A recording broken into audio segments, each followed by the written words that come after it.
success. That's what I'm talking about. We're gonna drive y'all and drive the industry, because we ain't going nowhere.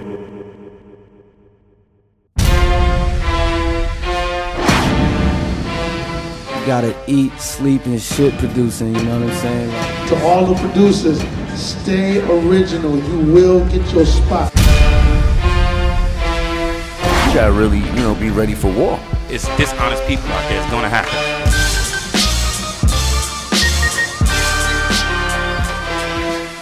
You thought it was gonna happen once, twice, now it's third, and it only gets better.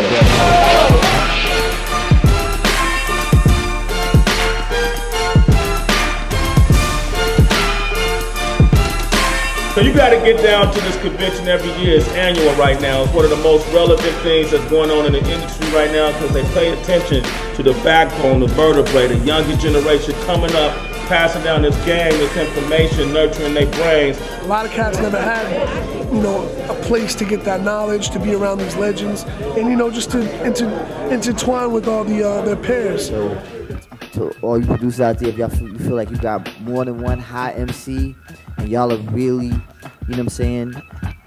honing in on something that feels like really unique, and it doesn't sound like it's on the radio, and it doesn't sound like, but it really feels like something that's has a connection, and it sounds cohesive. Just stick to that, ride that out. I want to hear. I want to hear the new artists. What's your I want to favorite hear the hot record? shit. What's your favorite gangster rap record? Gangster rap record? Yeah.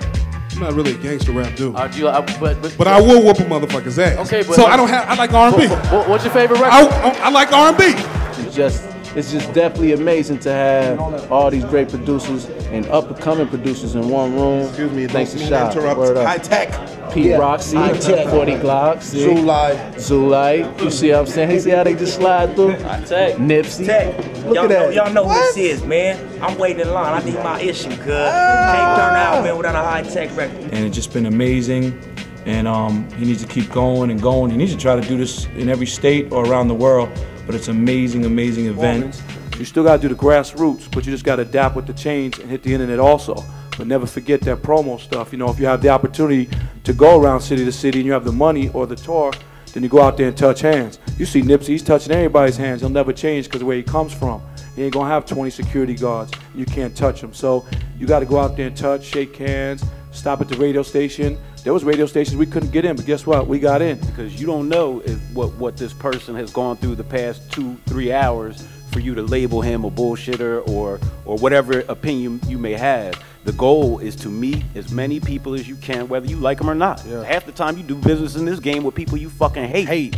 You know what I'm saying? I hate your guts. One thing, the mute. I hope you die tomorrow. You know what I'm saying? But you know what? Oh, here's that check. Oh, yeah, everything's great. Sometimes it's about right time, right place.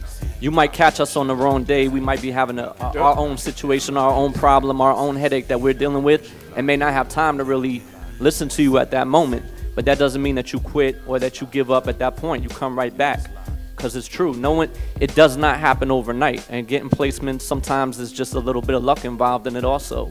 So stay on the hustle, don't get discouraged, and don't quit. Just keep going at it. But now that hip-hop is considered a global music, you can take your music to video games, the TV shows, to commercials, to all these different ways to get this cream inside your hand. And that's what I did. I was like, yo, I seen how hip-hop was getting kind of like, the media to me was killing hip-hop by calling things hip-hop that wasn't hip-hop, yo.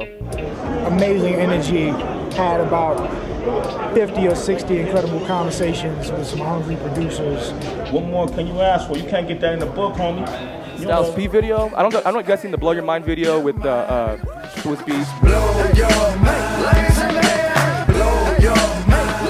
I get this email from Styles, and it's like, rather than like a whole paragraph of what we want to do is open with the scene of these buildings and such, we just had these keywords like Shark Week, smoke, a wizard, backwards gymnastics, all kinds of crazy shit, and that was the treatment. So I looked at it, I'm like trying to make sense of it, like, I wonder what he was doing when he wrote this, you know what I'm saying? But for me, because of the fact that I'm not shooting on film and I am able to do a lot with a little. And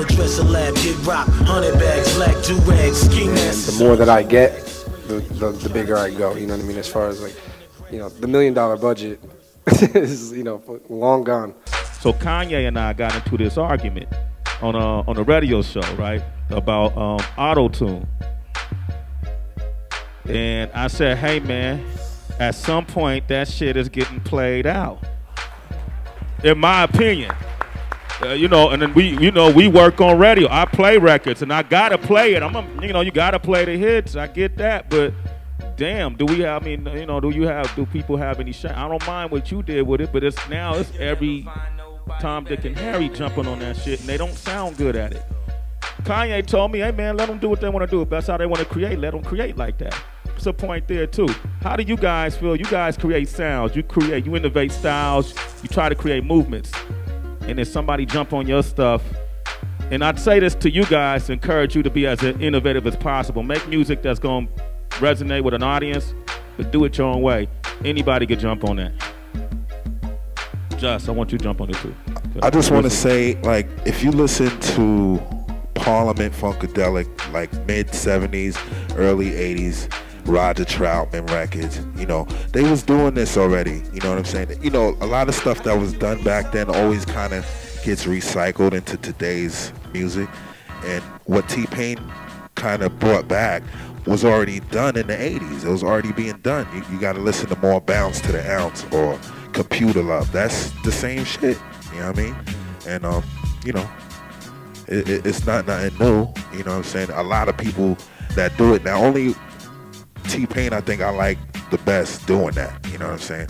Everybody else that's jumping on it and doing it, I mean, you know, that's just not being a leader. Y'all being followers, man. You know Yeah, I see. It's one thing when you like trying to use it as an excuse. You know what I'm saying? Like, you know what I'm saying? Like Kanye having fun with it. Like Roger was having fun with it. Computer Love. All of those was classic joints where they was having fun with it. And then he's a rapper, so he don't sing. So he's gonna use it to, you know what I'm saying, get off the ideal creative mindset that he wanted. You know what I mean? Like a lot of R&B artists try to, like, you know what I'm saying, they look good, they really can't sing, but they try to use it to cover up the fact that they can't sing. Now that's when it becomes more of a problem, or more of like, you know what I'm saying, this ain't really what you need to do. Okay. You know what I'm saying? There's a difference though. Like, a lot of people don't realize, because it really used to aggravate me when people would call vocoding auto-tune and vice versa.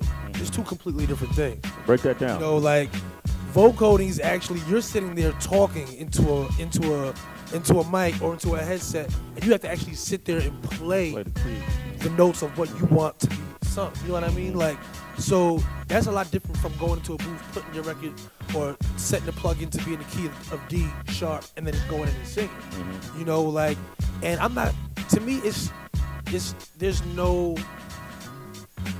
Do what you want to do.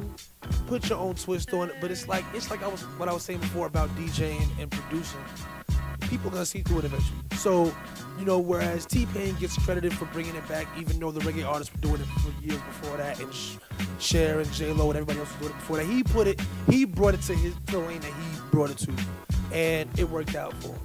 You always got at that point, you expect there's gonna be 1 million followers. Let those followers be there. We'll see where you're at in 2 years. You know what I'm saying? Like, that's really what it comes down to.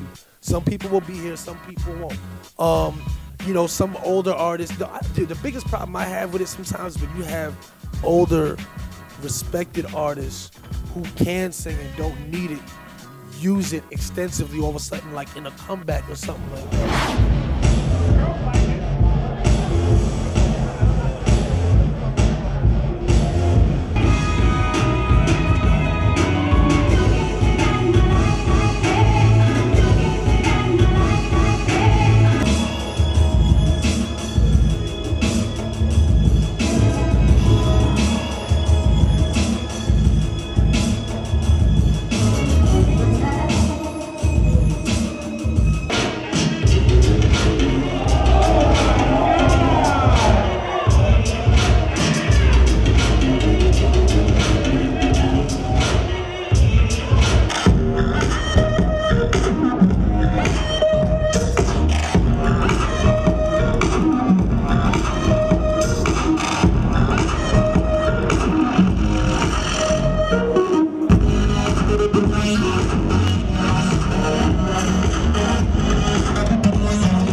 just fuck it up. You just fuck it up.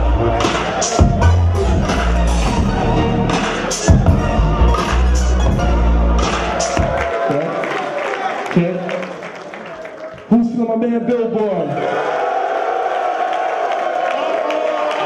Wow.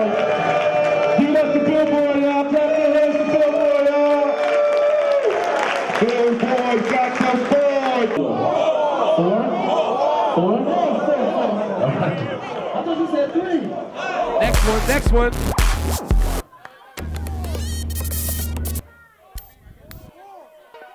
Four. Okay, track 41.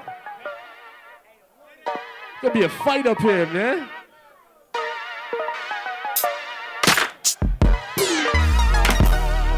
Hey! Let's go! That's our money. You're a gym.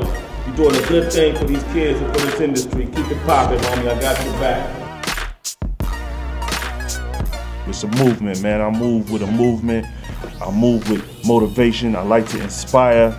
Some are givers, some are receivers. I give and I receive from God. So guess what? I'm good.